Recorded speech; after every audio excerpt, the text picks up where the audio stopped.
Kalau kita tawakal ke Allahnya 100%, Allah nolongnya 100%. Dan ukuran persentase itu yang tahu cuma kita, karena di hati kita itu yang muncul. Ada satu titik keraguan, berarti kurang dari 100%.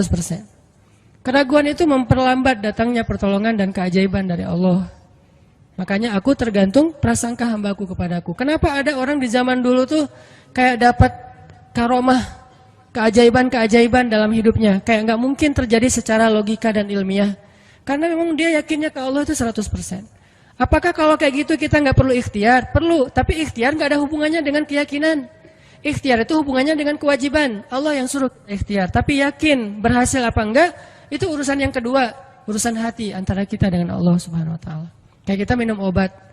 Tentunya kita harus beli obat yang paling bagus, dokter yang paling recommended, yang spesialis. Oke, itu ikhtiar. Tapi kalau sampai hati kita terlibat dengan ikhtiar itu, meyakini bahwa kalau ini pasti sembuh, kalau ini kayaknya nggak ada harapan, soalnya dokter juga nggak ahli, berarti hati kita sudah terpaut dengan makhluk dan berarti sudah berkurang yakinnya kepada Allah. Saat itu kita tidak akan melihat keajaiban. Yang terjadi dalam hidup kita saat itu apa? Hal-hal yang ilmiah. Kenapa kita hanya ngalamin hal-hal yang ilmiah? Karena kita yakinnya kepada hal yang ilmiah.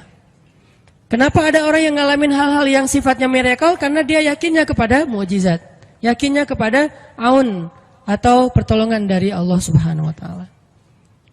Jadi bukan kita tidak berikhtiar, ini bab a'malul qulub. Amal hati. Apakah hati kita yakin enggak sama Allah Subhanahu wa taala? Dan Umar mendengar cerita itu semakin yakin sama Allah. Makanya nanti muncul kasus di zaman Umar tuh luar biasa. Ini presiden kalau imannya 100% ke Allah, ada masalah di negaranya tuh dia tinggal bilang ya Allah, beres tuh masalah. Jadi di Mesir waktu itu ada musim paceklik sampai Sungai Nil tuh hampir habis tuh. Sehingga air Sungai Nil nggak mengalir lagi ke ladang-ladang jagung, gandumnya orang-orang Mesir.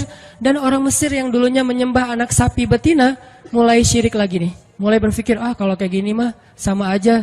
Setelah Islam datang kita tetap aja susah, paceklik. Mending kita doa lagi ke nenek moyang kita, dewa-dewa yang dulu. Gubernur Mesir yang namanya Amr bin As waktu itu ngirim surat kepada Umar ke Madinah. Ya Amirul Mukminin, Mesir sedang diuji oleh Allah dengan kekeringan dan masyarakatnya hampir syirik. Kami mohon bantuan dari pusat, dari Madinah untuk membantu bagaimana mengatasi kekeringan di Mesir. Begitu surat itu sampai ke Umar bin Khattab, Umar nulis balik surat dalam bentuk doa. Bismillahirrahmanirrahim. Ya Allah, turunkanlah hujan untuk masyarakat rakyat Mesir. Dikirim ini surat ke Mesir. Waktu itu ibu katanya masih Alexandria, belum Kairo. Dikirim ke Alexandria, malam itu diambil sama Amr bin As. Pas dibaca oleh Amr bin As, Bismillahirrahmanirrahim. Ya Allah, berikan rakyat Mesir hujan yang mencukupi untuk mereka. Saat itu juga hujan turun. Sampai Sungai Nil meluap dan menggenangi ladang-ladang jagung dan gandumnya orang-orang Mesir. Dan mereka bertakbir semuanya. Cuman ngirim surat doang dari Amirul Mukminin. Kan enak ya? Coba kalau kita hidup di zaman Umar. Ya Amirul Mukminin, saya belum dapat jodoh. Ya Allah beri dia jodoh. Beres. Cepet banget loh. Ya Amirul Mukminin, dia nolak saya. Ya Allah terimalah. Terima. Yang kemarin nolak hari ini, kenapa ya saya jadi srek sama dia? Gara-gara doa Amirul Mukminin. Ini artinya teman-teman, keajaiban dari yakin kepada Allah itu luar biasa dari kisah bapak tadi itu. Kalau kita berbaik sangka kepada Allah. Kenapa nggak ikhtiar? Mungkin sudah ikhtiar, bikin pengairan segala macam tapi belum berhasil. Yang kurang cuma satu, doa.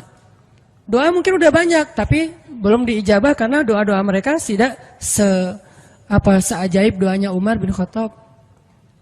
Belum lagi Umar berdiri di atas mimbar. Ini mungkin terkenal nih, kejadian dalam perang Qadisiyah kalau nggak salah.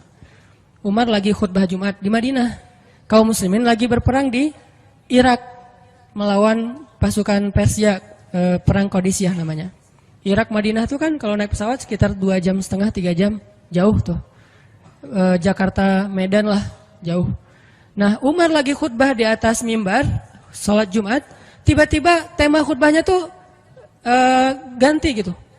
Lagi ngomong tiba-tiba beralih tema. Wahai kaum muslimin, naiklah ke atas bukit itu, baliklah kalian mundur-mundur gitu.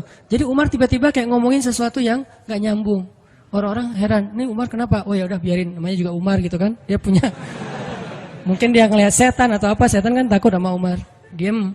Udah selesai sholat Jumat, pada datang, ya Amirul Mukminin, tadi apa yang terjadi? Kenapa Amirul Mukminin ngomong sesuatu yang gak nyambung? Kita juga gak ngerti. Kata Amirul Mukminin, saya ngelihat Allah menampakkan kepada saya pasukan Islam di Qadisiyah yang terdesak, hampir habis dibantai sama musuh. Tapi saya ditunjukkan ke sebuah bukit yang mungkin mudah-mudahan itu jadi benteng untuk mereka berlindung. Saya suruh mereka naik. Orang kan nggak langsung percaya kan? Bener gitu terjadi kayak gitu. Kalau Rasul ngomong, mungkin aku naik ke langit, Isra Mi'raj, oke lah. Itu aja masih ada yang mendustakan. Ini Umar yang ngomong, bukan Nabi yang dapat wahyu. Orang nggak langsung percaya. Selang beberapa minggu kemudian, pasukan Qadisiyah pulang. Jadi utusan mereka pulang bawa berita tentang kemenangan perang dalam perang Qadisiyah. Dia cerita, suatu hari di hari Jumat, kami sedang berperang. Kami terdesak, hampir habis dibantai sama musuh. Udah nggak ada jalan untuk berlindung. Tiba-tiba kami mendengar suara Umar. Amirul Mukminin berteriak, wahai kaum muslimin, naiklah ke atas bukit ini supaya kalian terlindungi. Akhirnya kami mundur naik ke atas bukit dan selamat waktu itu. Berarti benar-benar terjadi. Kok bisa? Ya, qadarullah. Ini keajaiban iman mereka. Apakah kita bisa mendapatkan pengalaman-pengalaman kayak gini? Bisa, kalau keimanan kita dengan level yang sama.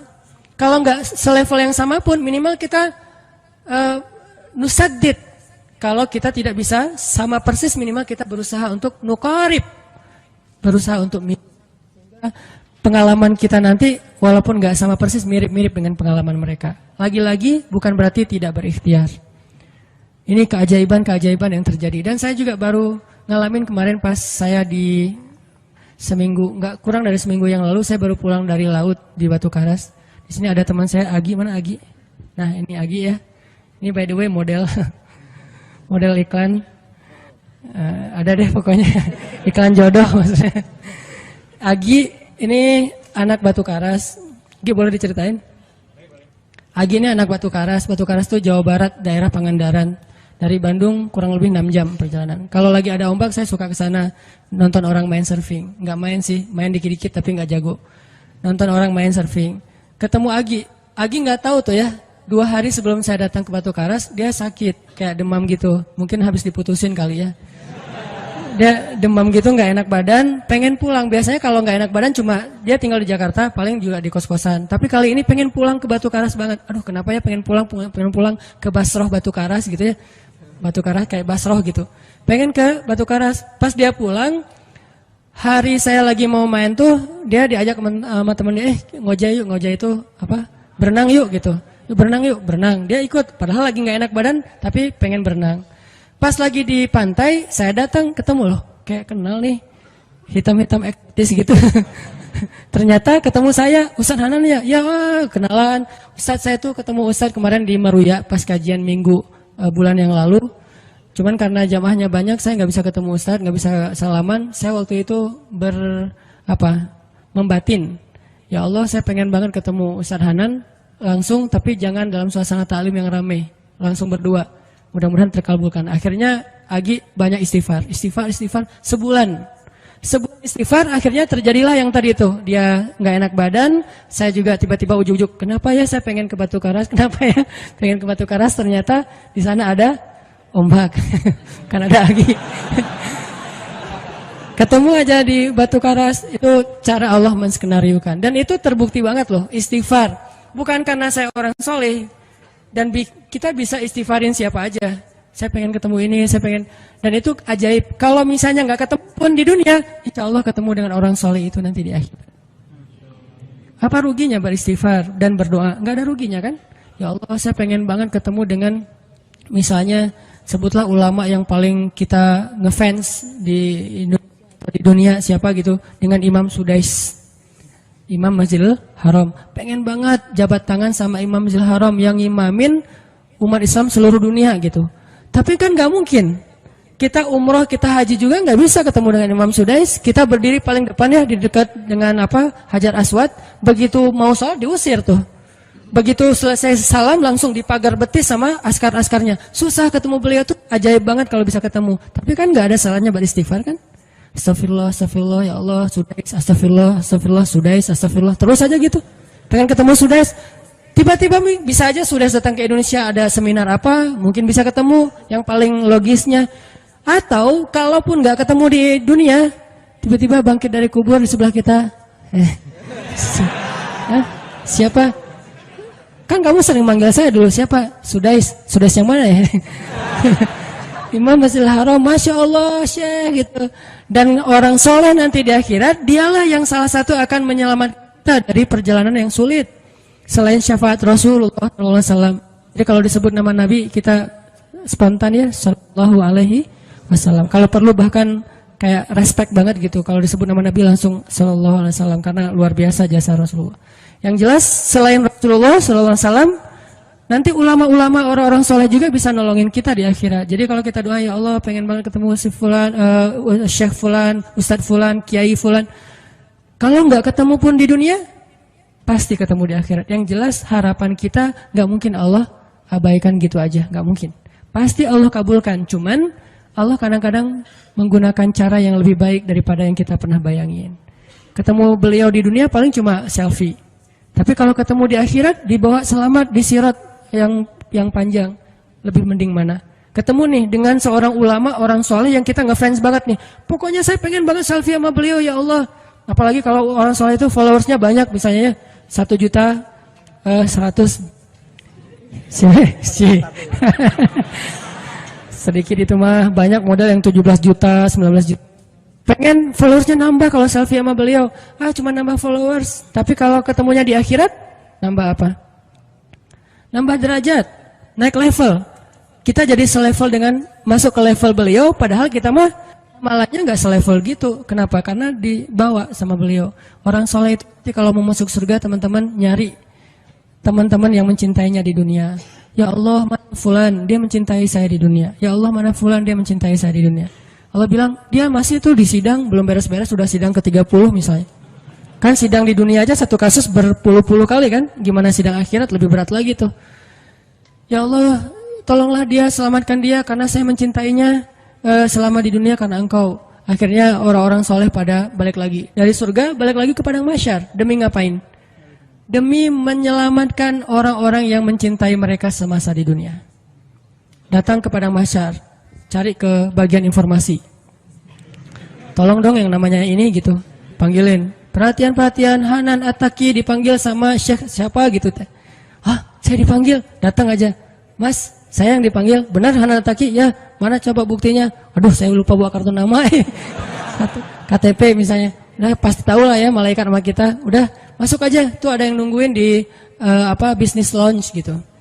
Jadi ada VIP lounge-nya gitu kan. Oh, saya boleh masuk VIP lounge-nya, masuk ke VIP lounge. Udah sampai di sana, udah ada makanan segala macam, mereka lagi duduk. Kayak asa kenal nih, siapa ya? Dekat Hanan ya? Ya, wah kita sering ketemu dalam doa. Wah, akhirnya pelukan. Ada apa Syekh? Yuk ikut saya ke surga, kan enak banget kan?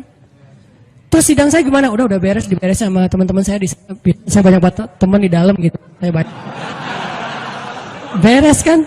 Di dunia aja bisa gitu, masa di akhirat gak bisa? Tapi dengan seizin Allah dan Allah ridho dengan kebaikan-kebaikan itu. Jadi nggak ada sia-sianya juga kita. Kan dulu saya pernah cerita yang Imam Ahmad bin Hambal kan, yang pengen banget ke Basrah, dan itu ternyata terjadi juga sama Agi. Dan terjadi juga sama salah seorang driver ojek online di Bandung. Baru 2 bulan yang lalu kejadiannya. Saya lagi datang ke markasnya Pemuda Hijrah, kita sering ada kayak rapat gitu di kantor. Markas kita namanya Masjid Al-Latif di dekat Gedung Sate.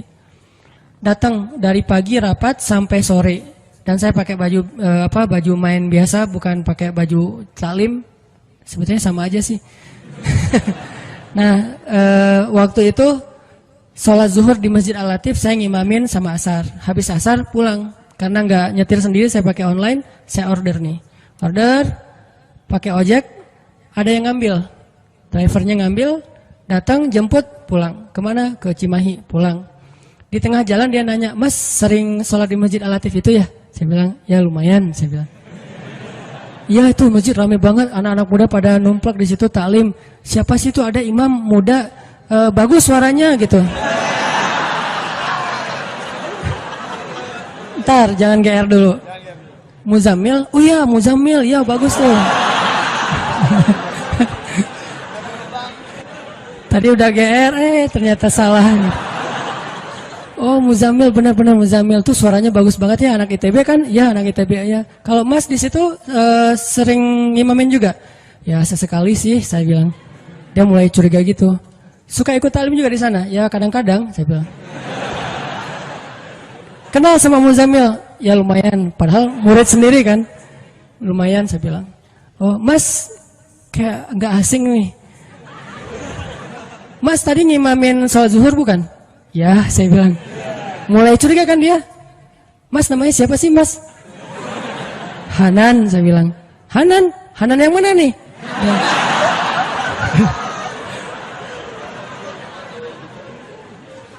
Saya bilang Hanan Taki. Wah, langsung oleng dia.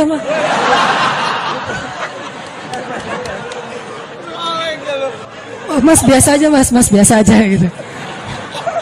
Ini benar Ustaz Hanan Taki, benar. Masya Allah, ya Allah, udah gitu kayak terharu gitu, heboh, semua orang pada ngelihat lampu merah lah gitu ya, pada ngelihat semuanya. Saya langsung pakai masker, gitu. Ustadz tahu nggak Ustadz, saya sebulan ini istighfar terus habis dengerin cerita Imam Ahmad bin Hambal yang ke Basrah, saya istighfar, ya Allah pengen banget ketemu Ustadz Hanan, tapi jangan ditaklim berdua, jadi bisa curhat-curhatan gitu. Ternyata Allah bikin skenario, saya order ojek online, dia ngambil, jadi ngobrol di jalan sampai ke rumah, akhirnya bertamu nggak pulang-pulang. Wah ini luar biasa cara Allah. Dan wallahi teman-teman, dan itu terjadi. Jadi udah 2 kasus nih yang saya alamin ya. Satu lagi yang ojek online tadi, dan dua-duanya hajatnya sebulan Allah kabulkan. Jadi kalau ketemu saya aja sebulan gampang, masa ketemu jodoh bertahun-tahun gak dapat ya? Gimana nih? Istighfarnya gimana nih? Ini terutama buat cewek-cewek nih. Kalau cewek-cewek kan nggak bisa nyari. Masa cewek kayak kepo gitu kan nggak mungkin. Pura-pura follow, nge-like. Kok dia nge-like terus yang first like lah gitu. Nggak mungkin kan. Cewek kan agak-agak jaim. Ya udah istighfar aja deh. Banyak-banyak istighfar. Tiba-tiba ada yang kesandung jatuh di depan cewek. HP-nya jatuh. Dia pergi, HP-nya nomornya. Nggak penting sih ceritanya. Pokoknya ada. Ada jalan dari Allah yang kita nggak ngerti nih, yang jelas bisa. Kita tinggal yakin aja sama Allah, istighfar, Allah yang kasih jalan. Walladzina jahadu fina lanahdiyannahum subulana. Pokoknya kalau kalian bersungguh-sungguh kata Allah di jalan kami, udah kami kasih jalan-jalan keluar yang subul, jamak dari sabil, banyak banget jalan keluar di sisi Allah.